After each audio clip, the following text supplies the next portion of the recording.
기도했습니다. 아멘. 반갑습니다. 서로 인사 한번 나누실까요?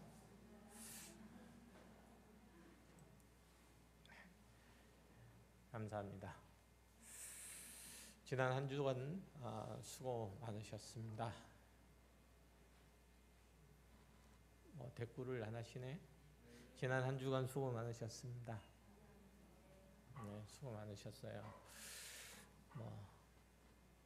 노신 분들은 수고 안 하셨다고 생각할지 모르지만 노신 분들이 없으셔서 다 수고하셨으리라고 생각해요. 이 모양 저 모양으로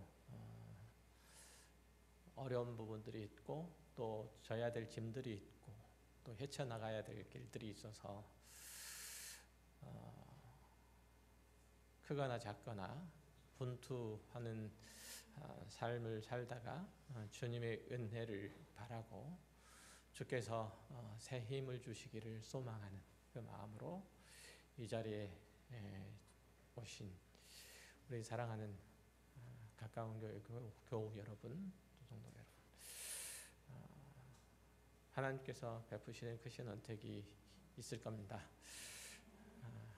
이 길 힘들 주실 거고 또 우리가 마땅히 바라보고 또 소망해야 될 하늘의 영원한 것들을 이제 밝히 보여주실 겁니다. 설교도 아닌데 설교처럼 했습니다.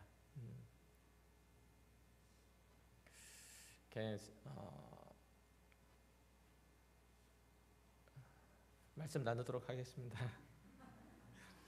더 얘기하면 안 될 것 같아요.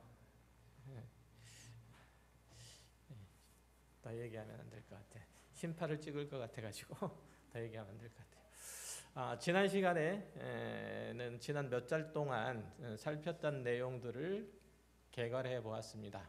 큰 상 바벨론과 거기에 휩쓸려 살아가는 땅의 사람들, 그리고 바다와 땅에서 나온 두 짐승, 마지막으로 모든 악의 세력의 원흉인 사탄에게 임하는 패배와 심판 그리고 멸망을 다양한 각도에서 살펴보았죠. 그것이 요한계시록 12장 7절에서부터 18장 24절 문맥에까지 나타나 있었습니다. 그리고 이제 요한계시록 19장에 와서는 반면에 하늘의 허다한 무리가 어린 양의 혼인기약에 이르렀고 그래서 기쁨으로 외쳐 찬송하는 소리들과 그리고 어린 양의 혼인잔치에 청함을 받은 자들은 복되도다라는 감격에 겨운 천사의 선언이 있었던 것을 기억을 합니다. 오늘 본문은 사도 요한이 또 다른 환상을 겪은 것들을 기록하고 있죠. 또 내가 하늘이 열린 것을 보니라고 시작하는데 이 어구는 우리가 잘 알듯이 마치 돔 경기장 천정이 열리듯이 그렇게 열린다는 의미는 아닐 거예요. 성경에서 하늘이 열리는 이미지는 굉장히 중요한 내용을 함의하고 있습니다. 창세기 28장에 보면 야곱이 형 에서와 아버지를 속이고 장자권을 훔쳐서 외삼촌 집 라반의 집으로 도망하는 중에 베델이라는 곳에 이르러서 잠을 청하죠.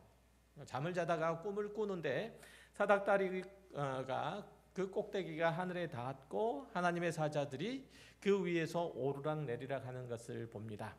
그 장면은 무엇을 의미하느냐면 인간의 타락으로 인해서 단절된 하늘과 땅 사이, 그 사이가 사닥다리를 통해서 연결이 되고 그것으로 하늘 아버지의 언약하신 뜻을 수납하는 사자들이, 하나님의 사자들이 오르락 내리락 하면서 그 언약을 하나님께서 아브라함에게, 이삭에게, 그리고 지금 야곱에게 주신 그 언약을 성취하실 것임을 확인해 주는 내용으로, 내용으로 이제 야곱의 꿈속에서 주신 거죠.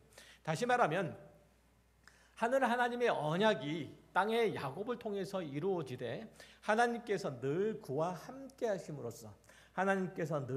함께 하심으로써 이루실 것이라는 의미에서 하나님의 사자들이 열린 하늘을 통해서 땅으로 사닥다리를 타고 오르고 내리고 하는 일들을 한 거죠.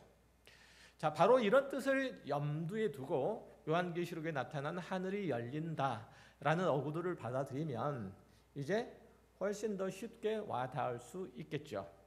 그렇게 놓고 보면 오늘 본문은 하나님의 구속사의 성취와 완성을 화미함을 알 수 있는 거죠. 이제 열린 하늘을 통해서 하나님의 구속 계획의 전말을 볼 수 있다는 그런 의미예요. 그러니까 이 어구는 먼저 요한계시록 4장에서 나왔었던 거죠. 하늘이 열린다는 표현 자체가요.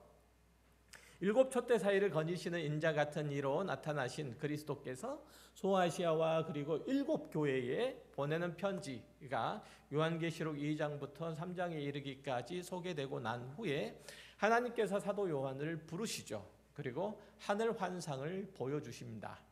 4장 1절에 보면 이 일 후에 내가 보니 하늘에 열린 문이 있는데 내가 들은 바 처음에 내게 말하던 나팔 소리 같은 그 음성이 이르되 이리로 올라와라. 이후에 마땅히 일어난 일들을 내가 내게 보이리라 하시더라. 자, 이렇게 되어 있는데 이것은 종말의 마지막 완성 단계를 선포하기 위한 거예요. 그러니까 종말에 하나님께서 계획하시고 뜻하시고 목적하신 모든 바가 성취되고 완성되었다라는 그런 의미로 이 장면을 보여주신 거죠. 그러니까 이 세상의 악한 세력에 둘러싸여 있는 성도들에게 하나님께서 함께 하시고 그들이 땅에서 사는 삶의 현실에 하늘 아버지의 뜻이 성취되고 또 완성되고 있음을 보여주는 장면으로 4장 1절 이하가 등장하고 있다는 점이죠. 그리고 이제 11장 19절 이하에서도 역시 마찬가지로 하늘이 열린 것을 볼 수 있는데 이에 하늘에 있는 하나님의 성전이 열리니 성전 안에 하나님의 언약궤가 보이며 또 번개와 음성들과 우레와 지진과 큰 우박이 있더라. 7번째 나팔이 울리자 하늘에 있는 하나님의 성전이 열리고 하나님의 언약궤가 보여요. 그리고 번개와 음성과 우레와 지진 등이 나는데 이것은 모두 다 하나님의 임재의 상징으로 쓰이죠. 여러분 이 정도는 이제 아시잖아요. 그렇죠. 구약 성경에 보면 하나님께서 땅에 임하실 때, 하나님께서 사람들에게 임재하실 때 나타나는 자연 현상들이에요. 다시 말하면 하나님의 구원 언약과 그리고 거룩하신 하나님의 목적이 성취되고 있음을 보여주는 그 장면으로서 이 이미지가 쓰여진 거예요.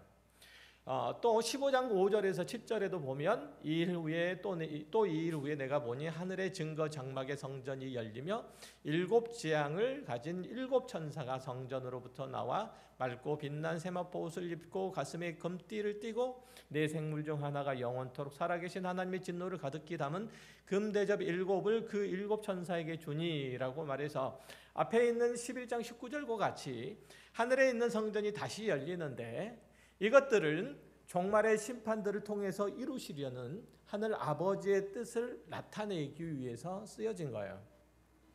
그런데 오늘 본문에 나타나는 이 하늘이 열리는 이 장면은 하나님의 언약 그리고 구속사적인 그 하나님의 언약의 성취 그 완성의 결정판으로서 오늘 본문에서 환상이 주어지는 거죠. 아까 말씀드렸던 것처럼 하나님께서 아브라함의 언약을 성취하시리라는 그 확인을 베델의 야곱에게 하셨고 그 근본적인 성취로서 하나님의 아들이신 예수 그리스도가 이 땅에 오셨고 그가 사람의 죄를 대신해서 죽으심으로써 하늘과 땅 사이에 이 끊어진 그 공백을 그 간격을 예수 그리스도의 십자가라는 그 사닥다리로 이으시고 그 십자가를 통해서 하늘에 오르신 거예요. 역사적으로 볼 때 하늘이 열린 것은 바로 그렇게 하늘로부터 내려오시고 다시 하늘로 올라가신 예수 그리스도의 비하와 성육신 그리고 승천 이 사건을 통해서 나타난 거죠. 그리고 이제 한 걸음 더 나아가서 그 그리스도께서 올라가신 그대로 다시 하늘을 통해서 오심으로써 열린 하늘을 통해서 오심으로써 하나님의 구속의 뜻 그 계획, 그 목표가 완성되어서 더 남은 것이 없다는 의미에서 하늘이 열린 거예요. 그러니까 오늘 본문에서 하늘이 열리는 것은 그 마지막 순간에 하늘이 열린 거라 이런 얘기예요. 이해되시나요? 잘 따라오고 계세요?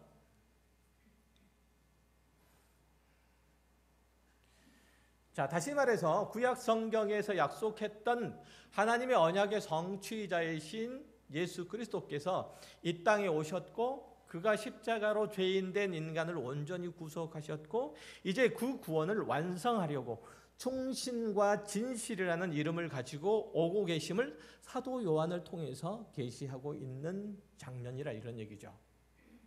자, 이에 지상에 있는 온 교회와 성도들은 그 하나님의 언약 성취에 감사하고 장차 이루실 하나님의 구원의 완성을 기다리는 자로서의 거룩과 성실을 지켜내는 것이 합당한 일이고 끝까지 인내로서 그 믿음을 잃지 않는 자들은 완성된 하나님의 나라를 가지고 오시는 주님을 볼 것이다라는 것을 말하고 있는 거죠. 자, 그 사실은 요한계시록 19장 11절 이하에서 백마를 타고 오시는 이가 충신과 진실이라는 이름을 가진 데서도 알 수 있어요. 그 이름이 충실과 진실이래요.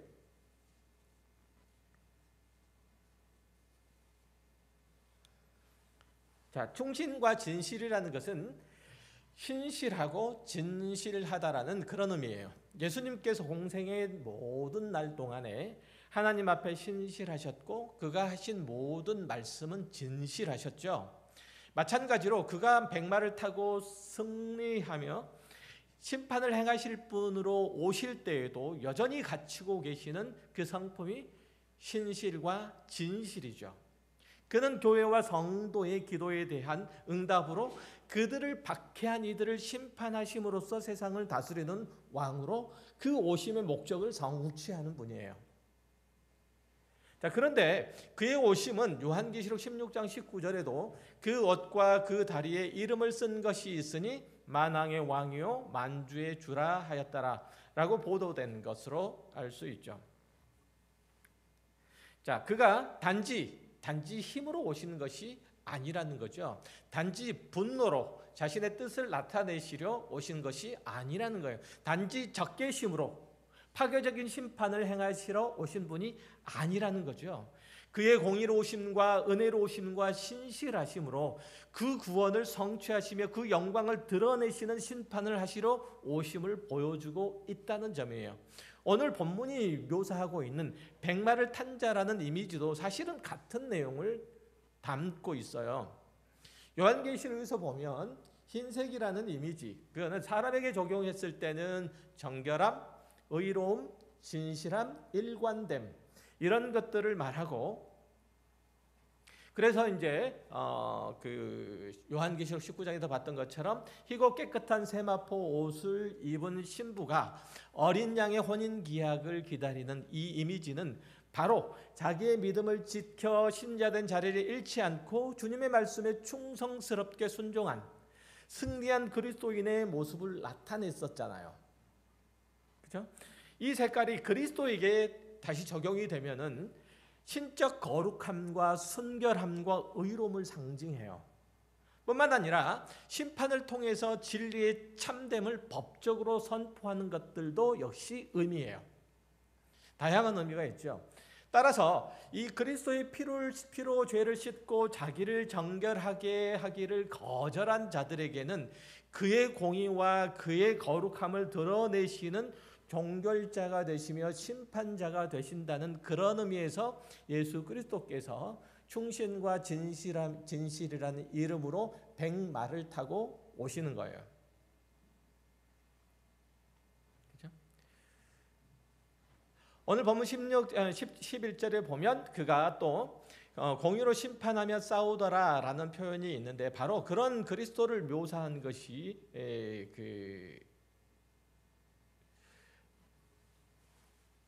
백마를 타고 온 예수 그리스도에 대한 이미지 속에 담겨져 있는 것. 심판하며 싸우더라라는 이 동사, 심판하며 싸우더라는 이 동사는 헬라어 원문에 보면은 다 현재 형태로 되어 있어요. 현재 시제를 가지고 있는 동사란 얘기예요.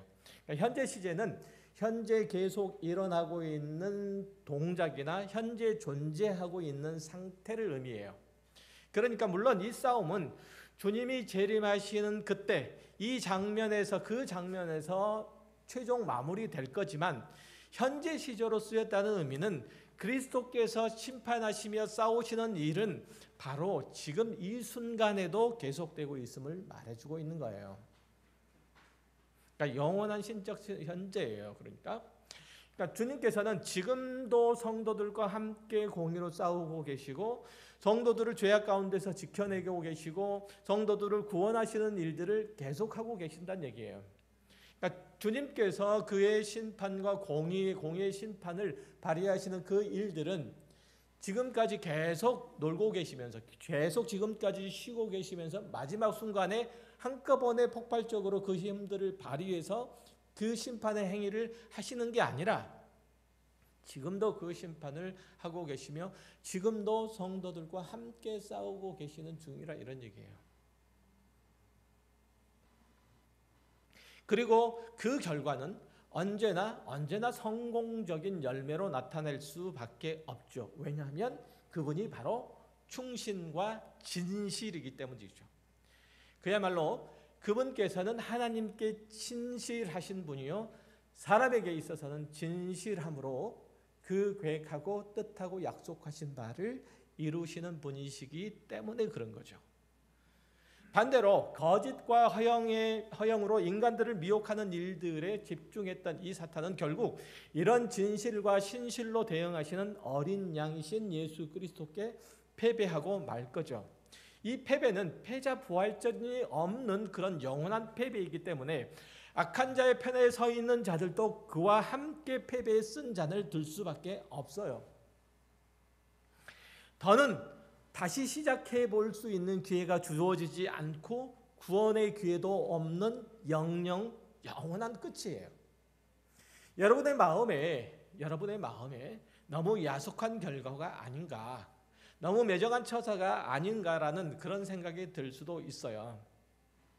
그렇죠? 들 수도 있어요. 영원한 하나님의 심판이 있고 난 다음에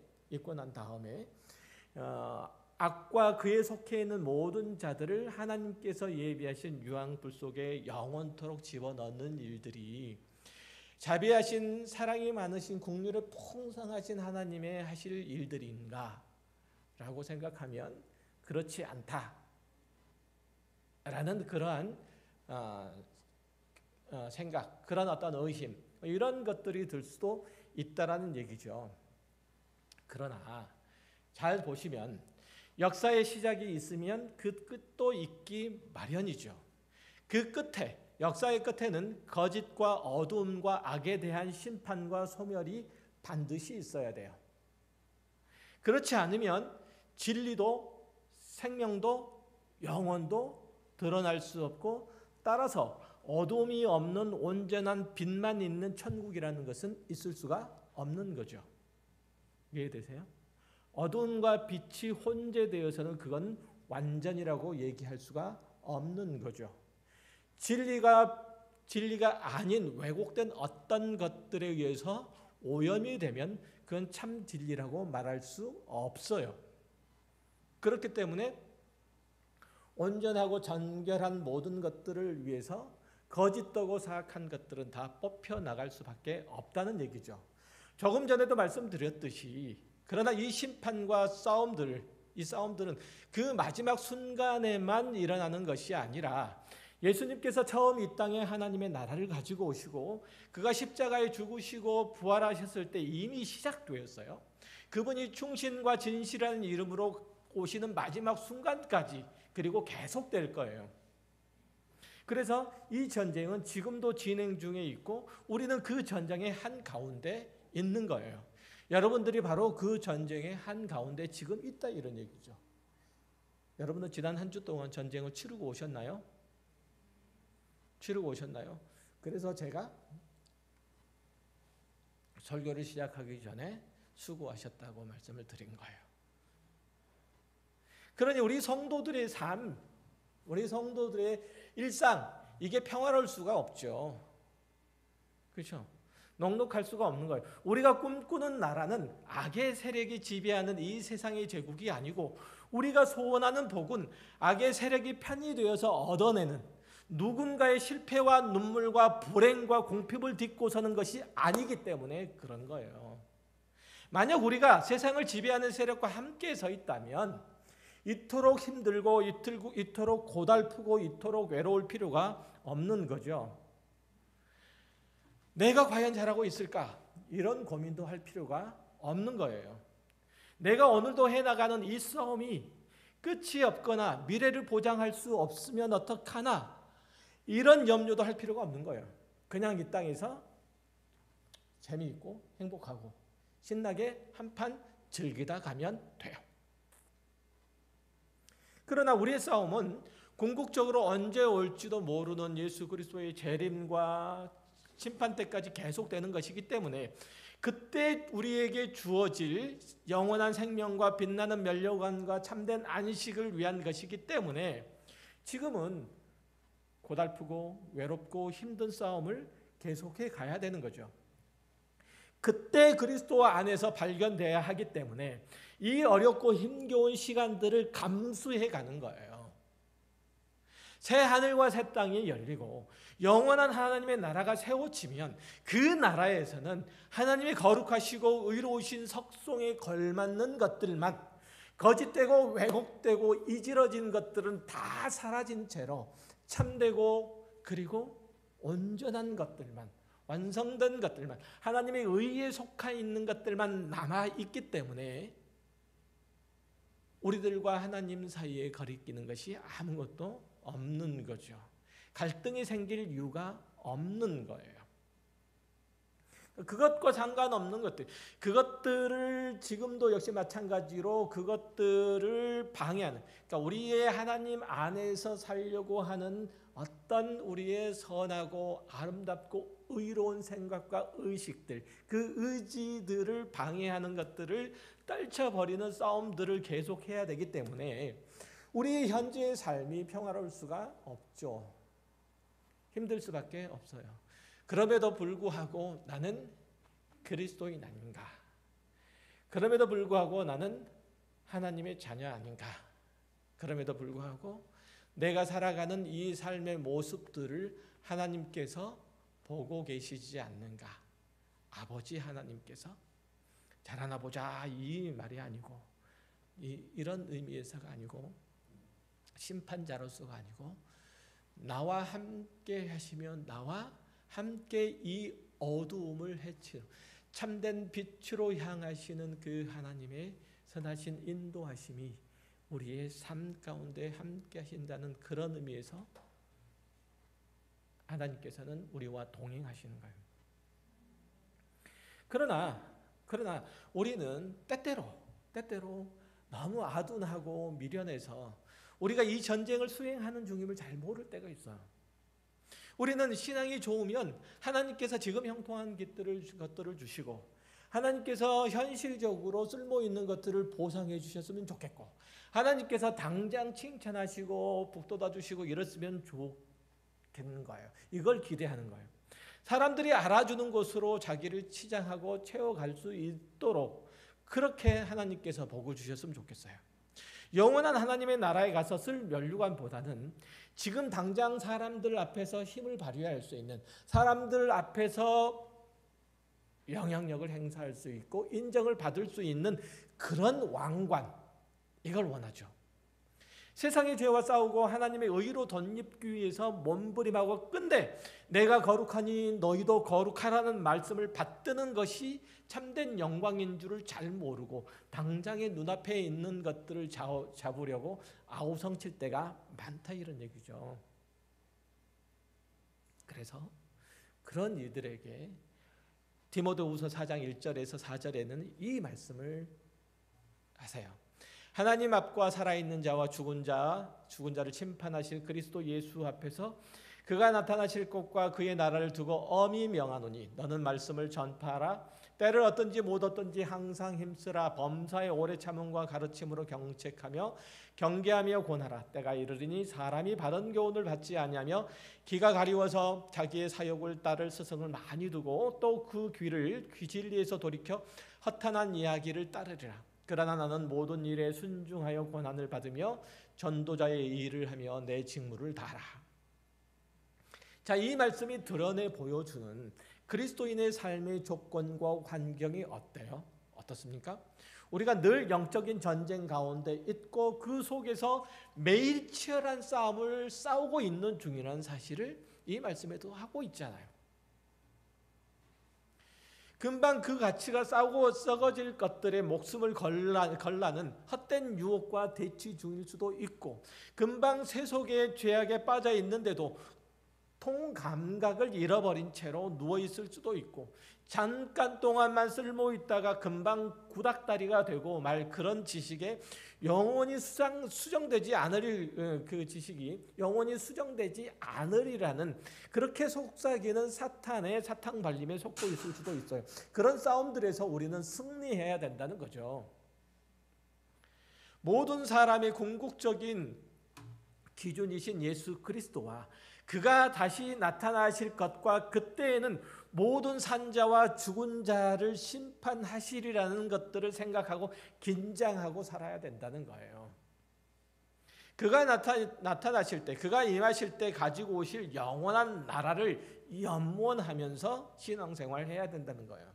이것을 놓치면 그리스도인으로서 여러분의 삶은 껍데기에 불과할 수밖에 없어요. 힘이 없을 수밖에 없고 능력이 나타나지 않을 수밖에 없고 세상의 눈치를 볼 수밖에 없어요.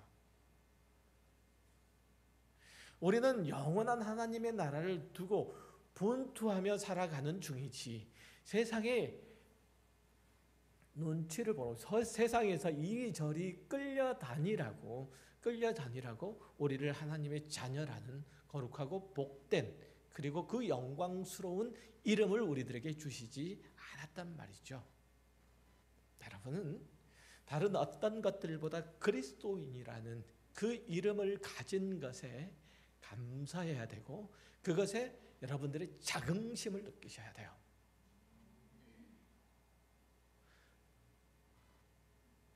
그래서 그 자긍심을 가지고 여러분들의 삶을 바라보는 거예요. 예수 믿는 이들의 삶의 목표는 그런 의미에서 세상 사람들의 그것과는 전혀 다르게 설정되어 있어야 되고, 그 삶의 내용도 다르게 진행돼야 되고, 그 삶의 결과에 대한 평가도 여러분 자신의 평가든지 어떤 누구의 평가든지 달라야 하는 거예요.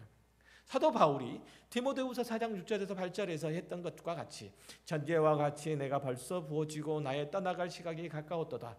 나는 선한 싸움을 싸우고 나의 달려갈 길을 마치고 믿음을 지켰으니 이제 후로는 나를 위하여 의의 면류관이 예비되었으므로 주 곧 의로우신 재판장이 그날에 내게 주실 것이며 내게만 아니라 주의 나타나심을 사모하는 모든 자에게도니라. 이 고백을 늘 상기해야 돼요. 이 세상에 속한 사람은 이 세상을 떠나는 날이 그날이 끝이에요. 아니면 이 세상이 끝나는 날이 끝이에요. 세상을 떠날 때가 다 되는 줄 알면 사람들의 입에서 나오는 고백들은 뭐냐면 인생사 공수래 공수고, 이 말밖에는 할 게 없죠. 사실 이 세상만을 위해서 살았으니 이 세상이 끝나면 이들의 소망도 다 끊어질 수밖에 없는 거죠. 이들은 다른 결과를 기대할 수가 없고 다른 선택지를 택할 수가 없는 거예요. 사실 이것보다 더 큰 재난이 있을 수 있을까요? 그러나 우리 믿는 자들은 그렇지 않다는 거예요. 나는 선한 싸움을 다 싸우고 나의 달려갈 길을 다 마치고 믿음을 지켰으니 나를 위하여 승리하신 주님이 준비하신 면류관을 쓰고 영원한 복락을 누리리라. 이제는 끝없는 하나님의 사랑을 만족하며 하나님의 의 가운데 거하며 하나님의 사랑 가운데 기뻐하며 그 안에서 즐거워하리라. 그 안에서 영원히 살리라. 이 고백을 하며 이 세상과 작별하는 것이 그리스도인의 마지막 순간이에요. 이 세상에서 우리 그리스도인의 이 세상의 작별의 순간은 새로운 삶의 펼쳐짐의 시작이죠. 이런 영광과 기쁨이 어디 있어요? 그래서 그리스도인의 장례식장에서는 울음이 없잖아요. 오히려 그동안 함께 하신 하나님께 감사함이 있고 영원한 나라에 들어가게 되었다는 환희와 기쁨이 있고 결단코 녹록지 않는 상황 가운데서도 믿음을 잃지 않고 그리스도 안에서 그래도 승리했노라. 그래서 그래도 잘 견뎠노라 라는 그러한 안도감과 영광이 있죠. 물론 이 땅에 남아있는 이들은 슬프죠. 부모 형제를 이 땅에서 사는 동안에 더 이상 볼 수 없는 이별로 인해서 섭섭함과 아쉬움이 짙게 드러나는 것이 장례식장이에요. 눈물이 나올 수밖에 없죠. 마치 친한 친구가 서울로 전학 가면 못 보게 되는 것 같으니 얼마나 섭섭하겠어요. 그러나 그리스도인의 죽음은 다른 학교로 전학가는 것이라기보다는 남자들이 다 한 번쯤 하는 군 제대를 하는 것과 똑같아요. 병장 만기 제대하는 이들 중에서 섭섭해서 울고 군 생활을 더 하고 싶어서 울고 그동안 정을 따왔던 전우와 헤어지게 되어서 우는 이는 아마도 거의 없을 거예요. 있으셨나요? 남자들? 청년들이 있나요? 없잖아요. 얼마나 홀가분하고 얼마나 기뻐요. 내일 집에 갈 생각에 잠도 안 와요. 말년 병장이 새로운 신참을 놀릴 때 가장 많이 하는 게 뭐냐면 네 군생활 얼마나 남았냐? 그죠? 라는 거잖아요. 군생활 얼마나 남았냐? 그날이 올까? 나 같으면 자살한다. 그런 얘기잖아요. 마찬가지로 우리보다 앞서간 믿음의 선배들이 주님의 품 안에서 우리에게 할 수 있는 말들이 바로 그거예요. 지금 네 있는 자리가 끝이 아니다. 그곳은 잠시 거쳐가는 것이고 내가 영원한 안식을 누릴 곳이 네가 정말 발 뻗고 잘 수 있는 곳이 이미 마련되어 있다. 그곳에는 죽은 자 가운데서 다시 살아나서 모든 잠자는 자들의 첫 열매가 되시는 우리 주 예수 그리스도께서 계시고 아멘 안 하세요? 그 이후에는 그 안으로 부름을 받은 모든 믿음의 선배가 하나님의 영광을 따라서 살고 있고 그러니 지금 너는 너의 인생을 어떻게 살아갈지 어떤 기준과 어떤 목표와 어떤 각오를 다지며 살아가고 있는지 확인해봐라. 이것을 묻는 은혜롭고 감격적인 그리고 가장 엄숙한 자리가 장례 예배의 자리잖아요. 그저께 제가 머리를 자르고 거울을 봤더니 기민 머리가 희끗희끗한 걸 발견을 했어요. 예전에는 한두 개에 불과했던 게 이제 대이속개로 늘었어요. 늙어간다는 게 이제 확인이 되는 그런 순간이에요. 제 40대 아니에요. 확인되는 순간이에요. 주님 뵈러 갈 날들이 가까이 왔다는 뜻인데 왠지 모를 섭섭함들이 약간 들었어요. 사람은 다 늙고 다 죽어간다는 걸 알고 있지만 그래도 나만은 안 늙을 거다, 나만은 안 죽을 거다라고 착각을 한지도 몰라요. 그래서 나는 흰머리가 안 날 거야. 그런데 흰머리가 나요. 여태까지는 잘 버티고 왔어요. 사실 사람은 자기가 관 속에 들어가기까지 자기가 죽는 것을 모른대요. 옆 사람이 죽는데도 사는 사람은 살아야지 라고 말하면서 그 다음 순서로 자기가 될 것에 대해서 애써 외면하는 거예요. 그죠? 장례식장에 가면 화장터나 가게 되면 아침에 관을 화로에 밀어넣고 식사하는 사람들 너무 많이 보잖아요. 정말 아이러니 아닙니까? 정말 아이러니예요. 그렇게 살아요. 옆 사람이 다 죽어가는데 사는 사람은 살아야지 하고 우걱우걱 어쨌든 국밥에 깍두기를 씹고 있는 우리의 모습이 그러한 거죠. 그러나 이제 어쨌든 삶과 죽음 이거는 사실은 커튼 한 장을 두고 사이에 두고 있어요. 지금이라도 젖히고 들어가면 금방이에요.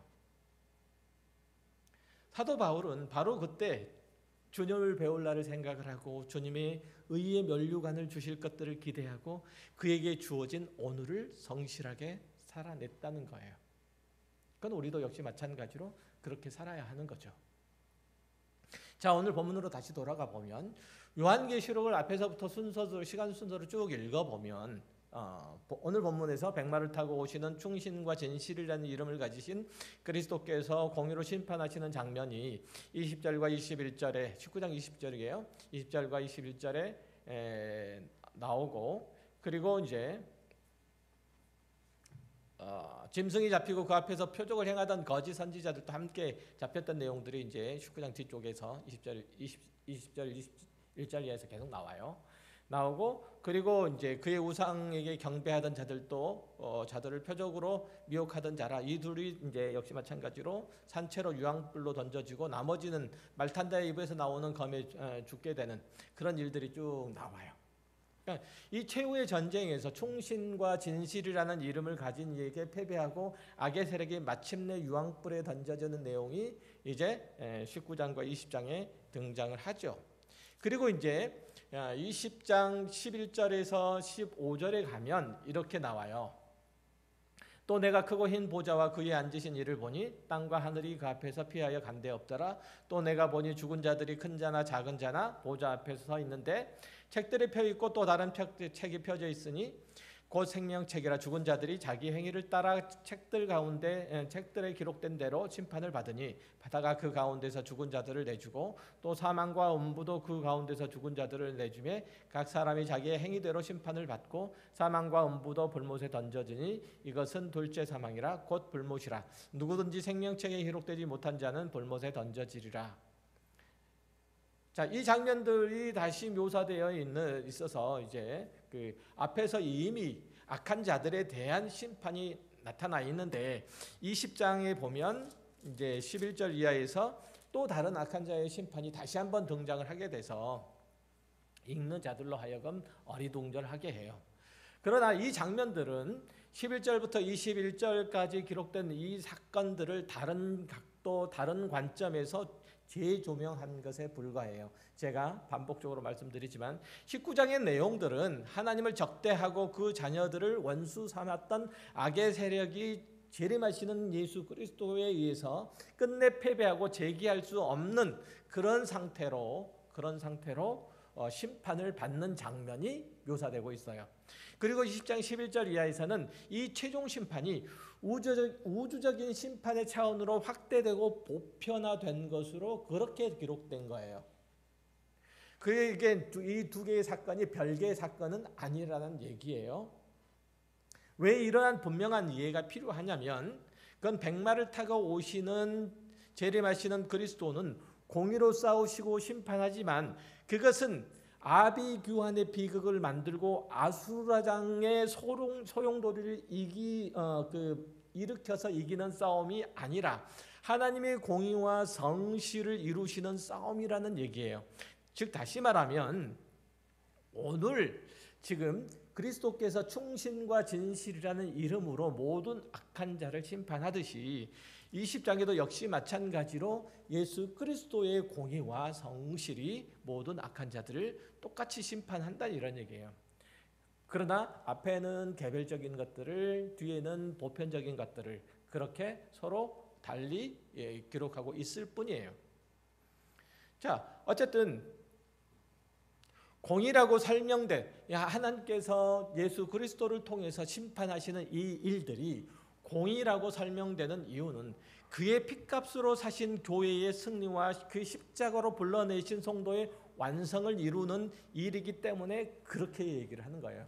그 심판의 성격이 성실이라고 규정된 이유는 그리스도께서 충성하지 않는 자들, 회개하지 않는 자들은 그 대가를 치를 수밖에 없다는 사실을 말하려고 그 얘기를 하고 있는 거예요.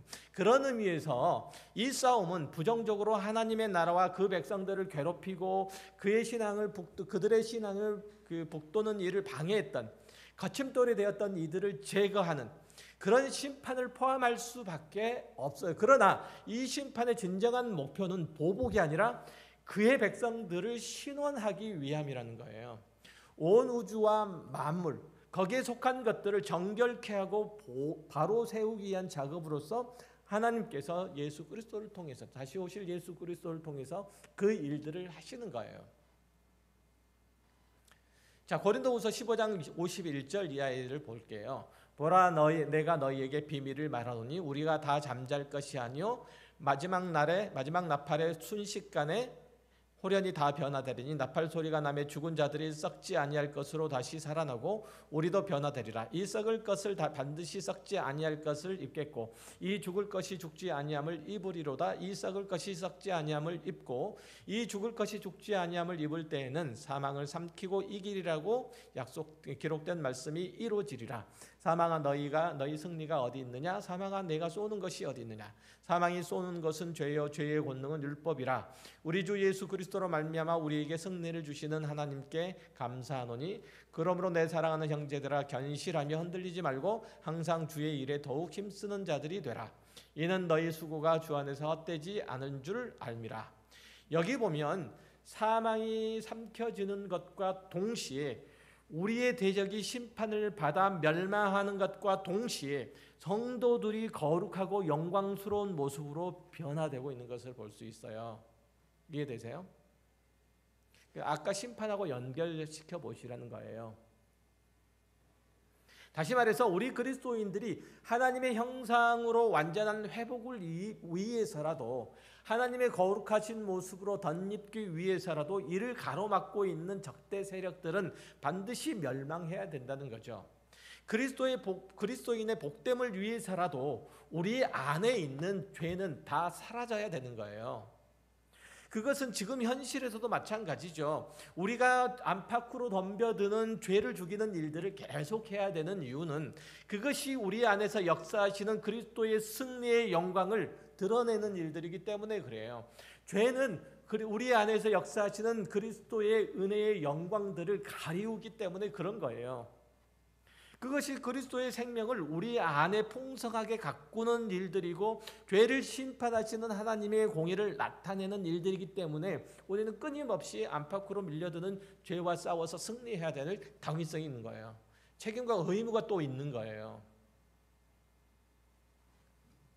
그럴 때야 비로소 우리는 방금 읽었던 57절 말씀처럼 우리 주 예수 그리스도로 말미암아 우리에게 승리를 주시는 하나님께 감사하노라라는 이 찬양이 깊은 곳에서, 우리 깊은 곳에서 흘러나올 수 있게 되는 거죠. 물론 지금 우리가 치열한 전쟁 가운데 있다 보니까, 영적인 전쟁 가운데 있다 보니까 우리에게 약속하신 것들이 이루어지지 않을 것 같은 현실이 연속되고 있죠. 그 가운데 살다 보면 의심도 들고 불안한 마음도 생기고 고통스럽고 외롭다는 그 마음도 드는 게 사실이에요. 어떤 때는 주님이 빨리 오셨으면 좋겠다 이런 마음이 들다가도, 또 다른 때에는 이 모양으로 살고 있을 때 주님이 오신다면 도저히 마음 놓고 주님을 맞으러 갈 수 없을 텐데 라는 뒤죽박죽이 되는 마음으로 우리는 살아요. 아니요. 아무 때나 와도 괜찮으세요? 그렇게 살죠. 또 다른 때는 주님이 다시 오시기는 오시는 거야? 천국이 있기는 있는 거야? 라는 의심마저도 들 때가 있어요. 사실 그 모든 것이 지금 현실이 치열한 영적 전투 가운데 있음을 확인해 주는 대목이잖아요. 그러나 오늘 본문이 가르치는 바, 종말의 백마를 타고 오신 충신과 진실이라는 이름을 가진 이가 그 대적을 다 물리치시고 교회와 성도들을 구원하시는 그 장면을 고린도후서 15장에서 묘사하는 이 마지막 때의 그 백성들이 변화된 몸으로 부활시키사 이김을 주시는 그리스도의 일하심으로 이해하고 그렇게 믿을 때 비로소 57절, 58절 말씀이 우리의 마음 가운데 다가올 수 있게 되는 거예요. 다시 한번 읽어볼게요. 그러므로 내 사랑하는 형제들아 견실하며 흔들리지 말고 항상 주의 일에 힘쓰는 자들이 되라. 이는 너희의 수고가 주 안에서 헛되지 않은 줄 알미라. 여러분의 살아가는 모든 삶의 정황과 환경과 조건이, 여러분들이 현실 가운데 여러분에게 주어진 모든 일들이 사실은 하나님께서 여러분들을 하나님의 의로우신 모습으로, 하나님의 거룩하신 모습으로, 하나님의 영광스러운 모습으로 변화시키고 새롭게 하시고 하나님께서 준비하신 그 영원한 나라에 들어가게 하시기 위한 그 조건, 그 훈련의 장으로, 그 교육의 장으로 여러분의 삶의 모든 조건과 정황들 주셨다는 사실을 믿으셔야 되고, 그러한 믿음 가운데서 여러분의 삶의 자취들을 바라보셔야 되고, 그러한 소망 가운데서 여러분들이 지금 취하고 있는, 여러분들이 처해 있는 모든 상황과 현실과 직업과 가정생활, 모든 직장생활들을 바라볼 때 비로소 여러분들은 그 안에서 내가 그리스도인으로 어떻게 오늘을 살아가야 하나라는 진실한 고민들이 생기게 된단 말이죠. 아이고, 너무 길었다. 어쨌든 그래요. 우리들 그런 의미에서 볼 때 우리들에게 주어진 이 하루는 영적 훈련, 전투의 장이고, 그 일을 쉬지 않고 피하지 않고 수행함으로써 우리는 그리스도를 맞이할 준비를 하는 거라, 이런 얘기예요.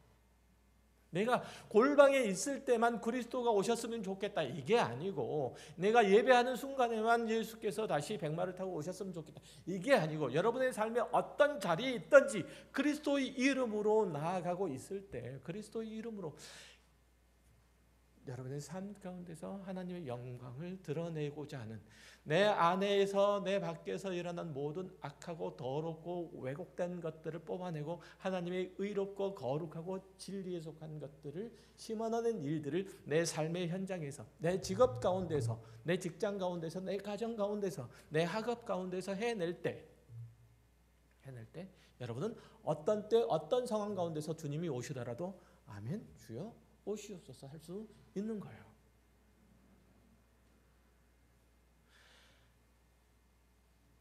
그런 모든 상황 가운데서도 내가 어렵고 힘들고 지치더라도 하나님께서 기필코 나에게 영광스러운 승리를 주신다는 그 약속을 믿고 점투에 임할 때 우리의 매일의 삶 속에서 하나님께서 함께 하시며 도우심을 확인할 수 있게 되죠. 물론 하나님이 우리와 함께 하심이 현실의 전쟁터를 평정하고 하나님의 완전한 승리를 선언할 수 있는 것은 그건 아니에요.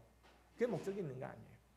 우리의 현실의 삶 속에서 내가 세상 사람들이 원하고 필요한 방식대로, 그 세상 사람들에게 드러나고자 하는 그런 방식대로 승리를 하나님께서 주셔서 나를 높이시는 것은 아니란 얘기예요. 현실의 삶은 다만 우리가 그리스도인으로 살아가기 위한 터전에 불과하고 훈련의 장에 불과하고, 그 장들을 통해서 하나님께서 우리를 만드시고 그리고 온전케 하시는 그 목적은 우리를 하나님의 자녀답게 만드는 거예요. 하나님의 형상으로 새롭게 하는 거예요. 여러분을 보면 그리스도가 생각나게 하도록 만드시는 거예요. 여러분을 보면 저 사람을 보니까 저 사람이 믿는 예수와 그를 보내신 하나님, 그리고 그가 계신 영원한 천국은 지금 우리가 살아가는 것과 다르겠구나. 어떤 면에서, 그 본질 면에서 이게 돼야 되는 거죠.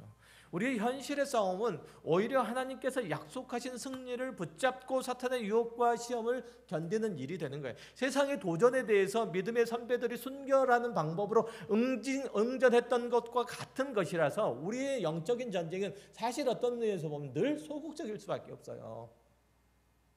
그러다 보니 우리를 적대하는 이들이 우세한 것 같고 이기는 것 같죠. 그들의 파상 공격을 해오는데도 맞서서 싸울 만한 마땅한 무기가 우리들에게는 없잖아요. 있으세요? 없잖아요. 그래 그냥 견디고 있어야만 하니 힘들 수밖에 없죠. 그런 인내와 충성을 지켜내물 주님 오실 때까지 계속해야 되니까 지쳐서 나가 떨어질 것만 같죠. 이러다가 나 그만할래 라고 포기하면 어쩌지? 라는 생각도 들어요. 여러분 그런 생각 안 드세요? 나만 드나 봐. 그래요. 나만 쓰레기야. 나만 쓰레기야. 나도 나 자신을 믿을 수 없다는 생각이 들어요. 그렇다고 내가 원하는 방식으로 그리스도인 노릇을 할 수는 없잖아요. 내 마음에 드는 형태로 신앙생활을 할 수는 없잖아요. 부디 자기 자리에서 믿음을 잘 지키시고 충성하시길 바라요. 여러분의 승리는 세상이 선언해 주지 아니하고 여러분의 영광도 세상이 나타내 주를 않아요. 주님 다시 오실 때까지 세상은 절대로 여러분에게서 물러서거나 항복하지 않을 거예요. 여러분을 높여주지 않을 거예요. 네가 이겼다라고 박수하면서 찬사를 보내지 않을 거예요. 만약에 그런 식의 승리를 바란다면 여러분은 절대로 승리를 이루지 못할 거예요. 또한 악한 자가 그런 식의 승리를 진짜 승리로 우리를 미혹하고 속이면 그대로 넘어가고 말 거예요. 우리의 승리는 세상의 힘으로 정복하는 승리가 아니라 하나님의 거룩을 담아내는 충성을 다함으로써 얻어내는 승리인 줄 아시고, 지금 겪어내는 모든 유혹과 시련과 고난을 그리스도가 이루신 그 방식 그대로, 그리스도가 십자가에서 이루시는 그 방식 그대로 받으시고 그것을 마음껏 활용하셔서 마침내 아버지의 하나님 보좌 아래서 승리의 면류관을 쓰고 서는 저와 여러분이 되시기 주의 이름으로 축원합니다. 기도하겠습니다. 하나님 아버지 감사합니다. 하나님께서 저희들 주의 자녀로 주님의 사람으로